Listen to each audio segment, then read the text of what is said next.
விஜய் அவர்கள் என்ன நினைக்கிறார் அப்படின்னா எல்லா படத்துக்கும் என்னவோ அதுதான். அந்த கேரக்டரோட நேம் வந்து சேஞ்ச் பண்ண சொல்லிருக்காங்க. இப்ப ஏதோ ஒரு ஐஏஎஸ் ஆபீசர் இருக்கிற ஐஏஎஸ் ஆபீசரோட பேரா இருக்கு. இது வந்து பாத்தீங்கன்னா இணையதளங்கள்ல திருட்டுத்தனமாவே படம் ரிலீஸ் ஆயிடுச்சு. பல பேர் வந்து இந்த படத்தை பார்த்துட்டாங்க. என்ன சர்வே சொல்றாங்க அப்படின்னா, நிச்சயமா வந்து டிக்கெட் தியேட்டர் என்ன டிக்கெட் விலை விற்கிறாங்களோ அந்த டிக்கெட் தான் ரசிகர்களுக்கும் விற்கணும். சினிகார நேயர்களுக்கு வணக்கம். Welcome to the show cinema சர்ச்சைகள். இன்னைக்கு நம்மளோட நிகழ்ச்சியில யார் இருக்கா அப்படின்னா, ப்ரொடியூசர் ஆஸ்கார் பாலாஜி பிரபு தான் இருக்காங்க. வணக்கம் சார். வணக்கம் சார். அப்படி இப்படி தள்ளி போய் கடைசியா வந்து ஒரு விடுவு காலம் வந்துடுச்சு அப்படின்னே பார்க்கலாம். அதே சமயம் வந்து விஜய் ரசிகர்களுக்கு, சிஎம் ரசிகர்களுக்கு ஒரு கொண்டாட்டம். July 23 Jana Nayagan release with A certificate. இந்த ஏ சர்டிஃபிகேட்டுக்கு தான் இவ்வளோ போராட்டமாங்கிற ஒரு கேள்வி ஒரு பக்கம் எழும்புது. அதை பற்றி உங்களுடைய கருத்து என்ன? ஆக்சுவலி பார்த்தீங்கன்னா, என்ன நடந்தது ஜனநாயகன் படத்தினுடைய இத்தனை காலம் தாமதத்துக்குங்கிறது யாராலையுமே வந்து தெளிவாக கணிக்க முடியல. அந்த பட தயாரிப்பு சம்பந்தப்பட்ட அந்த தயாரிப்பாளர், ஒரு எக்ஸிகியூட்டிவ் ப்ரொடியூசர் முதலமைச்சர் விஜய் அவர்கள், அப்புறம் பாத்தீங்கன்னா ஹெச் வினோத் டைரக்டர், இவங்களுக்கு தான் அது என்ன நடந்தது அப்படின்றது தெரியும். ஹெச் வினோத் கூட பாத்தீங்கன்னா ஒரு மாசம் பேட்டி கொடுத்தாரு. என்ன சொன்னார்னா, அது என்ன நடந்ததுன்னு சொல்றதுக்கு தைரியம் எனக்கு இல்லை, சொன்னாலும் அதை போடுற தைரியம் உங்களுக்கு இல்லை அப்படிங்கிற மாதிரி சொன்னாரு. ஸோ பின்னணியில என்னென்னமோ நடந்திருக்கு, அது என்னன்றது நமக்கு தெரியாது. அதுக்குள்ள ஒரு அரசியல் விளையாட்டு இருந்திருக்குமா அப்படிங்கிற சந்தேகங்கள் இருந்தது. இந்த வருடம் பாத்தீங்கன்னா ஜனவரி 9ஆம் தேதி இந்த படம் வருது அப்படின்னு அனௌன்ஸ் பண்ணியிருந்தாங்க. அது ஒரு பொங்கல் ஹாலிடேஸ், விஜய் அவர்களுடைய கடைசி படம் போது மிகப்பெரிய ஒரு எப்படி சொல்ல, ஹாலிடேஸ்ல எப்பவுமே பாத்தீங்கன்னா அது ஒரு 10 நாள் கூட்டம் வருவாங்க. ஏன்னா ஒரு என்டர்டைன்மெண்ட் ஒரு மூட்ல இருப்பாங்க ஆடியன்ஸ். ஸோ அதை பிளான் பண்ணி ரிலீஸ் பண்ண ட்ரை பண்ணாங்க. அப்புறம் முதல் கட்ட தணிக்கை வந்து கொடுக்கப்பட்டதாகவும், சர்டிபிகேட்டுக்கு முன்னாடியே பாத்தீங்கன்னா அது மறுக்கப்பட்டதாகவும், அப்புறம் கோர்ட்டுக்கு போனது, சுப்ரீம் கோர்ட்டுக்கு போனது எல்லாமே தெரியும். பட் இப்போ வந்து பாத்தீங்கன்னா விஜய் அவர்கள் முதலமைச்சரா வந்ததுக்கு அப்புறம் இமீடியட்டா அந்த சர்டிபிகேட் கிடைச்சிரும்னு சொன்னாங்க. அதுவுமே நடக்காம காலதாமதமா போயிட்டே இருந்தது. இப்பதான் ஒரு தகவல் வருது. என்ன அப்படின்னா, மறு தணிக்கைக்கு முதல் தணிக்கையில யார் யார் பார்த்தாங்களோ அதே 9 பேர் தான் பார்த்தாங்க அப்படின்னு சொல்றாங்க. மறு தணிக்கையில வந்து பாத்தீங்கன்னா பெருசா கட்சி எதுவுமே சொல்லல. ஏ சர்டிபிகேட் கொடுத்துருக்காங்க. வயலன்ஸ் ஜாஸ்தியா இருக்கு அப்படின்னு சொல்லி ஏ சர்டிபிகேட் கொடுத்துருக்காங்க. பிரியாமணி கேரக்டர், அந்த கேரக்டர் வந்து பாத்தீங்கன்னா பேசக்கூடிய 1-2 டயலாக் வந்து கொஞ்சம் மியூட் பண்ண சொல்லியிருக்காங்க. அந்த கேரக்டரோட நேம், அது ஒரு ஐஏஎஸ் ஆபீசர் கேரக்டர்னு நினைக்கிறேன், அந்த கேரக்டரோட நேம் வந்து சேஞ்ச் பண்ண சொல்லியிருக்காங்க. இப்ப ஏதோ ஒரு ஐஏஎஸ் ஆபீசர் இருக்கிற ஐஏஎஸ் ஆபீசரோட பேரா இருக்கு, அது ஏதாவது அப்ஜெக்ஷன் வரும், அது பேரை மாத்துங்கன்னு சொல்லியிருக்காங்க அப்படின்னு சொல்லியிருக்காங்க. இதை தவிர்த்து பெருசா சேஞ்சஸ் ஒன்றும் கொடுக்கல அப்படிங்கிறது தான் உண்மை. அது இல்லாம பாத்தீங்கன்னா வேற சில காட்சிகள், சின்ன சின்ன காட்சிகள், ஒரு சாங்கு அதெல்லாம் வந்து சேர்த்திருக்காங்க இந்த படத்துல. கடைசி அந்த மலேசியா ஆடியோ ரிலீஸ் ஆனதுல அது வந்து ரோலிங் டைட்டில் வந்து அதை ஜாயின் பண்ணிருக்காங்க. அப்படி வந்து பாத்தீங்கன்னா டோட்டல் ஃபுட்டேஜ் வந்து பாத்தீங்கன்னா 3 மணி நேரம் 3 நிமிஷம் அப்படின்னு சொல்றாங்க இது வரைக்கும். சோ இந்த படத்தை வந்து கொஞ்சம் தள்ளி வரலாம், பிளான் பண்ணி கொஞ்சம் டைம் எடுத்து தியேட்டர்ஸ் எல்லாம் நல்லா கம்ஃபர்டபுளா எடுத்து வரலாம். ஆகஸ்ட் 13ஆம் தேதி வரலாம். அப்போ உங்களுக்கு ஹாலிடே வரும் இல்லையா, அதனால அதை பிளான் பண்ணலாம் அப்படின்னு பிளான் பண்ணியிருந்தாங்க. அதுக்குள்ள பாத்தீங்கன்னா ஓடிடி, இது முதல்ல வந்து பாத்தீங்கன்னா அமேசான் பிரைம் வாங்கியிருந்தாங்க. அப்புறம் அமேசான் பிரைம் வந்து திருப்பி கொடுத்துட்டாங்க. அதுக்கப்புறம் இப்போ அந்த ஓடிடி வந்து யார் வாங்குறாங்க அப்படிங்கிறதுல ஒரு ரேஸ் ஒன்று போயிட்டு இருந்தது. அதுல வந்து பாத்தீங்கன்னா ஜி டிவி அதை வாங்குவாங்க அப்படின்னு சொல்றாங்க. இன்னும் அது உறுதிப்படுத்தப்பட்ட தகவலா இல்ல. சோ அப்படி ஜி டிவி வாங்கினா அவங்க வந்து என்ன சொன்னாங்க அப்படின்னா, நீங்க வந்து இந்த ஜூன் 16ஆம் தேதி நீங்க ரிலீஸ் பண்ணுங்க. ஏன்னா நாங்க வந்து பாத்தீங்கன்னா இண்டிபெண்டன்ஸ் டே, அதுக்கு அன்னைக்கு நாங்க படத்தை டெலிகாஸ்ட் பண்ணிப்போம் 28 நாள் கழிச்சு, ஆகஸ்ட் அப்படின்னு சொல்லி ஒரு ரிக்வெஸ்ட் பண்ணதாகவும், அதுல எல்லாம் ஏதோ சின்ன சின்ன சிக்கல் இருந்துச்சு. ஏன்னா அந்த சென்சார் சர்டிபிகேட் கொடுக்குறோம்னு சொன்னதுக்கு அப்புறம் சில காட்சிகளை வந்து சேர்க்கிறாங்க. அது வந்து ரூல் 33 இருக்கு. ஆல்ரெடி வந்து பாத்தீங்கன்னா சென்சார் சர்டிபிகேட் ஒரு படம் முழுசா பார்த்து கொடுத்துட்டா அந்த ஃபுட்டேஜை மீறி வேற ஏதாவது சேர்க்கணும். எதுனாலும் ஒரு சின்ன டயலாக் இருந்தா கூட சேர்த்துக்கலாம் சர்டிபிகேட் முழுசா வாங்குறதுக்கு முன்னாடி. அந்த ரூல் 33 அதுல அப்ளை ஆகும். அதுல 1-2 விஷயங்கள் சேர்த்துக்கிறதுனால அதுவும் வந்து முடிஞ்சு சர்டிபிகேட் வர்றதுக்கு கொஞ்சம் காலதாமதம் ஆயிடுச்சு. ஸோ அதனால அந்த தேதியில வரல. இப்போ ஆகஸ்ட் 13க்கு வரலாம், கொஞ்சம் ரிலாக்ஸா வரலாம்னு பிளான் பண்ணியிருக்காங்க. இப்போ ஹெச் வினோத் டைரக்டர் என்ன சொல்லியிருக்காருன்னா, ஏகப்பட்ட தடைகள் ஆகிப்போச்சு இந்த படத்துக்கு, கண் திருஷ்டிப்பட்ட மாதிரி. இப்போ வந்து சர்டிபிகேட் கொடுத்துட்டாங்க. சர்டிபிகேட் கொடுத்த கையோட நீங்க எதை பத்தியும் யோசிக்காதீங்க, படத்தை ரிலீஸ் பண்ணுங்க அப்படின்னும் போது சரி அப்படின்னு சொல்லிட்டு முதல்ல இந்த படம் வந்து இந்த மாதம் ஜூலை 24ஆம் தேதி ரிலீஸ் பண்ணிட்டு தான் பிளான் பண்ணியிருந்தாங்க. அது வெள்ளிக்கிழமை. ஆமா, ஓவர்சீஸ் தியேட்டர்லாம் அப்படிதான் சொல்லியிருந்தாங்க. வெளிநாடு தியேட்டர்ல எல்லாம் இந்த படம் ஜூலை 24 வருதுன்னு தியேட்டர்ஸ் எல்லாம் சொல்லியிருந்தாங்க. இன்னும் ஒரு நாள் போஸ்ட்போன் பண்ணி பாத்தீங்கன்னா ஜூலை 23 இந்த படத்தை இப்ப ரிலீஸ் பண்றதா அனௌன்ஸ் பண்ணிட்டாங்க. ஆமா ஆமா அபிஷியலாவே அனௌன்ஸ் பண்ணிட்டாங்க. இதுலயுமே என்ன சொல்றாங்கன்னா, தமிழ்நாட்டுல தியேட்டர்லாம் ஒன்றும் பிரச்சனை இல்லை. அதே மாதிரி பாத்தீங்கன்னா விஜய் அவர்களுக்கு கேரளால ஒரு பெரிய மார்க்கெட் இருக்கு. ஆந்திரால இது ஆல்ரெடி பாலையா நடிச்சு பகவந்த் கேசரின்னு வந்த படம். ஸோ ஆல்ரெடி அங்க பெரிய ஹிட் அந்த படம். ஸோ அதை ரீமேக் பண்ணி தான் இது எடுத்திருக்காங்க. அப்படின்னு வந்து அங்க எந்த அளவுக்கு இது போகும்னு நம்ம சொல்ல முடியாது. பட் கேரளால விஜய் அவர்களுக்கு பெரிய மார்க்கெட் இருக்கு, கர்நாடகால விஜய் அவர்களுக்கு பெரிய மார்க்கெட் இருக்கு. தமிழ்நாடு தியேட்டரை பொறுத்த வரைக்கும் பிரச்சனை இல்லை. ஏன்னா வர்ற படங்கள் 1-2 வரதா இருந்தது. அது எல்லாமே பாத்தீங்கன்னா ஜனநாயகன் வருது அப்படின்னு அனௌன்ஸ் பண்ணோட எல்லாருமே பின்னாடி போயிட்டாங்க. யாருமே வந்து இந்த ரேஸ்ல இல்ல, பெருசா யாரும் விஜய் படத்துக்கு போட்டிக்கு ஆள் இல்ல, சோலோ தான் வரப்போறாங்க அப்படின்னு. தியேட்டர்லாம் ஒன்றும் பிரச்சனை கிடையாது. ஸோ கிட்டத்தட்ட ஒரு தமிழ்நாட்டுல மட்டுமே ஒரு 1350 இருந்து 400 தியேட்டருக்குள்ள இருக்கு. ஸோ அதுல கிட்டத்தட்ட ஒரு 900 இருந்து 1000 ஸ்கிரீன்ஸ்ல வந்து இது ரிலீஸ் பண்ண போறதா ஒரு தகவல் இருக்கு. அது இல்லாம பாத்தீங்கன்னா 9 மணி காட்சியெல்லாம் ஆல்ரெடி வந்து எல்லா படத்துக்குமே புது படங்களுக்கு பர்மிஷன் கொடுத்துட்டாங்க கவர்மெண்ட். ஸோ இது ஸ்பெஷல் ஷோ, அதிகாலையில ஒரு ஸ்பெஷல் ஷோ கிடைக்குமா அப்படிங்கிற மாதிரி ஒரு எப்போதும் போல அந்த 5 மணி காட்சி, 6 மணி நல்ல 5 மணி காட்சி, 4 மணி காட்சி மாதிரி அனுமதி கொடுக்கப்படுமா அப்படின்னா விஜய் அவர்கள் என்ன நினைக்கிறார் அப்படின்னா, எல்லா படத்துக்கும் என்னவோ அதுதான். அப்போ 9 மணி காட்சி அப்படின்னா 9 மணி காட்சியே ஓட்டிக்குங்க, அதுக்கு முன்னாடி வேண்டாம், ஸ்பெஷலா கொடுத்த மாதிரி இருக்கும், விமர்சனங்கள் வரும் அப்படின்னு சொல்லி வேண்டாம்னு நினைக்கிறாரு. ஸோ அதனால வந்து பாத்தீங்கன்னா இந்த 23 இதை கன்ஃபார்ம் பண்ணியிருக்காங்க. ஸோ 23 ரிலீஸ் ஆகுது. ஓவர்சீஸ் தியேட்டர்ல கொஞ்சம் சின்ன சிக்கல் இருக்கு. ஏன்னா அவங்க 24 சொல்லியிருக்காங்க ஓவர்சீஸ்ல. ஸோ இப்போ 23 போது ஒரு நாள் ப்ரீபோன் பண்ணி தியேட்டர் வரணும். ஸோ ஆல்ரெடி ஓடிட்டு இருக்கிற படம் அவங்க 23 வரைக்கும் கமிட் ஆன படம் 23 ஓடி 24 தியேட்டர் ஃப்ரீ ஆகும். அது இல்லாம இப்போ வந்து 23 அந்த படத்தை தூக்கணும். அதுல சின்ன சின்ன சிக்கல்கள் இருக்கு, பேச்சுவார்த்தை நடந்துட்டு இருக்குன்னு சொல்றாங்க. மொத்தத்துல வந்து பாத்தீங்கன்னா ரிலீஸ் ஆகுது 23 ஜூலை.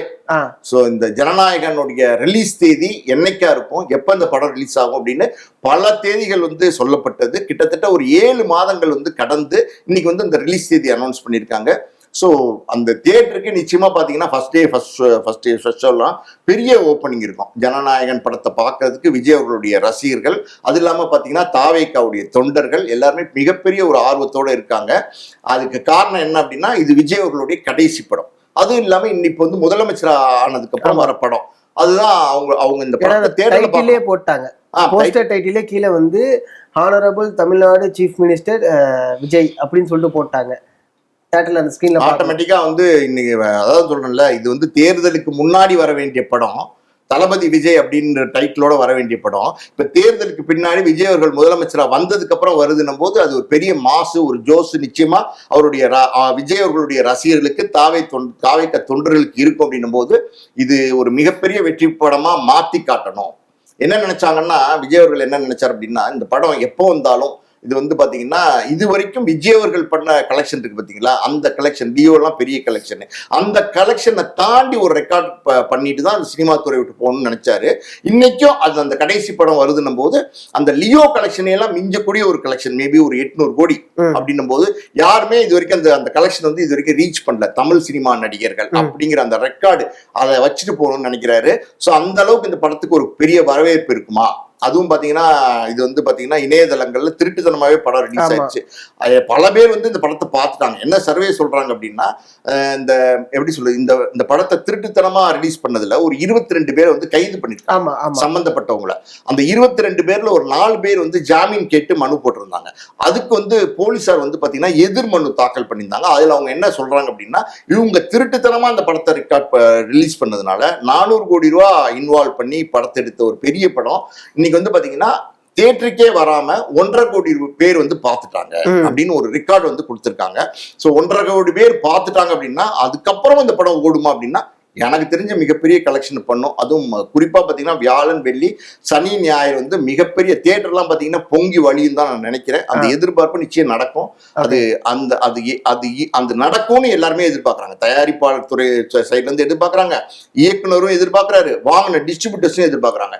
யாரு முதல்ல டிஸ்ட்ரிபியூட்டர்ஸ் வாங்கினாங்களோ அவங்க எல்லாருமே வந்து கண்டினியூ பண்றாங்க, யாருமே வந்து பின்வாங்கல. காரணம் என்னன்னா எல்லாருக்கும் ஒரு நம்பிக்கை இருக்கு. ஏன்னா எப்பவுமே விஜய் அவர்கள் வந்து கலெக்ஷன்ல வந்து கிங் தான். அப்படி இருக்கும்போது இந்த படம் வந்து சீஃப் மினிஸ்டர் ஆனதுக்கு அப்புறம் வருது அப்படின்னும் போது இது நிச்சயமா ஒரு நல்ல படமா இருக்கும், பெரிய கலெக்ஷனை கொடுக்கும்னு ஒரு பெரிய எதிர்பார்ப்பு தியேட்டர் ஓனர்ஸ், டிஸ்ட்ரிபியூட்டர்ஸ் எல்லார்கிட்டையும் இருக்கு.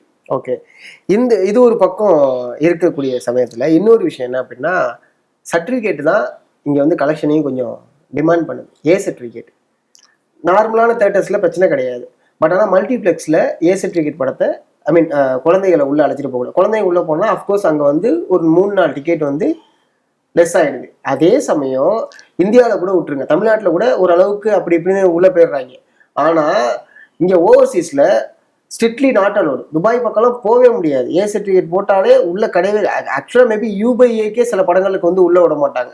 அப்படிங்கும்போது வசூல் ரீதியா இந்த படத்துக்கு நிறைய நெருக்கடிகள் வர ஆரம்பிக்கும். இன்னொரு விஷயம் என்னன்னா, எப்போதுமே விஜய் அவர்களோட படம் வருது அப்படின்னா அந்த ஒரு மாசமே வந்து பாத்தீங்கன்னா ஒரு திருவிழா கோலமா தான் இருக்கும். இணைய வலைதளங்களா இருக்கட்டும், அந்த படத்தை பத்தி பேசுறவங்களா இருக்கட்டும், தேட்டர்ஸ் அது இதுன்னு ஒரு மாதிரி போஸ்டர்ஸ்லாம் அடிக்க ஆரம்பிக்கும். இப்ப விஜய் சாருடைய இன்ஸ்டா பக்கங்கள்ல பார்க்க முடியுது, அவர் வந்து தொடர்ச்சியா ஜனநாயகன் ரிலேட்டடா போஸ்ட் போடுறாங்க.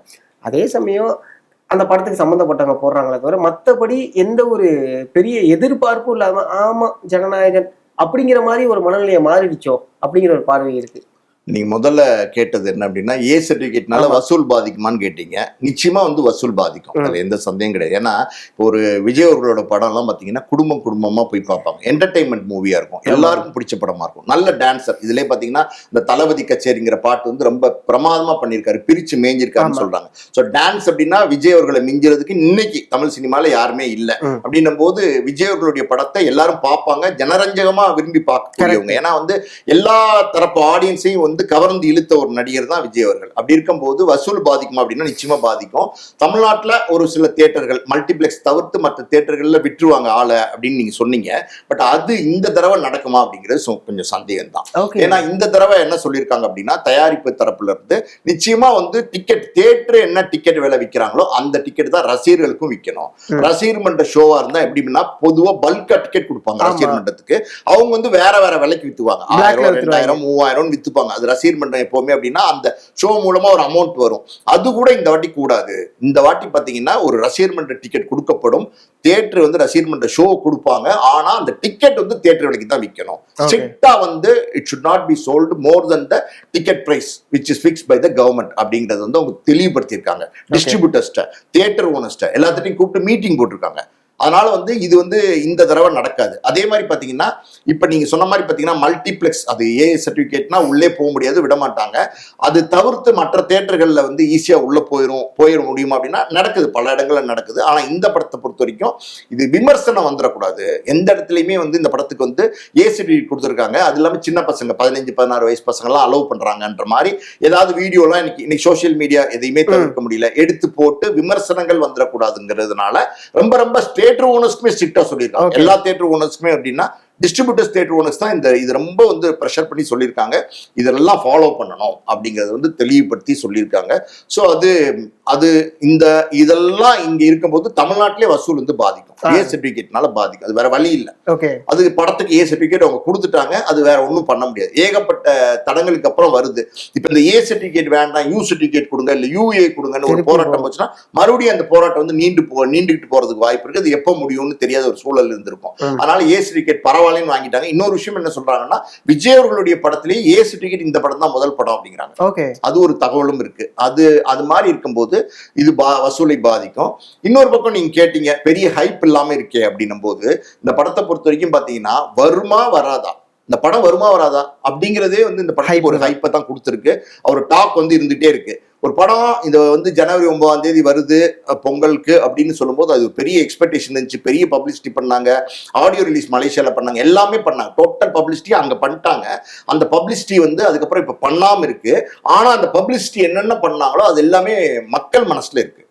மக்கள் வந்து இதுல பெரிய ஹைப் இல்லைன்னு நினைக்கிறாங்களோ என்னமோ தெரியல. ஆனா தாவேகாவுடைய தொண்டர்கள், விஜயினுடைய ரசிகர்கள், இவங்க எல்லாம் எப்படின்னா எல்லா பக்கமும் பாத்தீங்கன்னா இந்த படத்தை பத்தி தான் அவங்களுடைய ஸ்டேட்டஸ், இன்ஸ்டா எல்லா இடங்களையும் இந்த படத்தை பத்தி பயங்கரமா ப்ரொமோட் பண்ண ஆரம்பிச்சிட்டாங்க. அபிஷியலா வந்து இது வந்து ஜூலை 23ஆம் தேதி வருதுன்னு சொன்னதுக்கு அப்புறம் ஸோ நிச்சயமா அந்த நாள் நெருங்க இன்னைக்கு வியாழக்கிழமை, அடுத்த வியாழக்கிழமை படம் ரிலீஸ், நாள் நெருங்க பாத்தீங்கன்னா அதனுடைய பப்ளிசிட்டிஸ்ல நிச்சயமா இருக்கும். பொதுவா பாத்தீங்கன்னா டிவி சேனல்ல உட்காந்து பேசுவாங்க, அதுல படத்துல நடிச்சவங்க, சம்பந்தப்பட்டவங்க, இயக்குனர் எல்லாம் பேசுவாங்க. பட் இந்த படத்துக்கு அதெல்லாம் தவிர்த்துருவாங்கன்னு நினைக்கிறேன். இந்த படத்துக்கு பப்ளிசிட்டி நிச்சயமா இருக்கும், போஸ்டர்ஸ் ஒட்டுறது, வினைல் வைக்கிறது எல்லாமே அது நிச்சயமா அடுத்தடுத்து தொடங்கிடுவாங்க. ஆனால் இந்த எதுவுமே விதி மீறல்கள் இல்லாம தான் இருக்கும் அப்படின்றது தெளிவா நம்ம புரிஞ்சுக்க முடியும். ஓகே, ரொம்ப கான்சன்ட்ரேஷனா தான் எல்லாத்தையுமே பண்ண போறாங்க. ஏன்னா நீ சொன்ன ஒரு விஷயத்துலயுமே இருக்கு. உதாரணத்துக்கு 16, 17 வயசு கூட ஏமாத்திட்டு உள்ள போலாம். எனக்கு வந்து 19 வயசு 20 வயசுன்னு சொல்லிட்டு. பட் ஆனா குழந்தைகளை வந்து உள்ள அழைச்சிட்டு போக முடியாது. ஸோ அதுல வந்து ரொம்ப கான்சன்ட்ரேஷனா இருக்க போறாங்க. மேபி ஒரு சில தேட்டர்கள்ல, ஐ மீன் பிசி சென்டர்ல இருக்கக்கூடிய தேட்டர்கள்ல வேணா அலோட் பண்ணுவாங்க. சிட்டி சென்டர்ஸ்ல வாய்ப்பே கிடையாது அப்படிங்கிற ஒரு விஷயம் சொல்லியிருக்கீங்க. அது லைக் நமக்கு வரும்போது தான் தெரியும் என்ன நடக்குது, எத்தனை வீடியோஸ் வரப்போகுது அப்படின்னு சொல்லிட்டு. பட் ஆனால் எனிவேஸ் ஜூலை 23ங்கிறத ஃபைனலா டிசிஷனை போட்டு சாப்டரை க்ளோஸ் பண்ணி விட்டாங்க. இதுக்கப்புறம் படத்தை பார்த்து தெரிஞ்சுப்போம். ரொம்ப நன்றி சார், உங்களோட நேரத்துக்கு ரொம்ப நன்றி சார். நன்றி.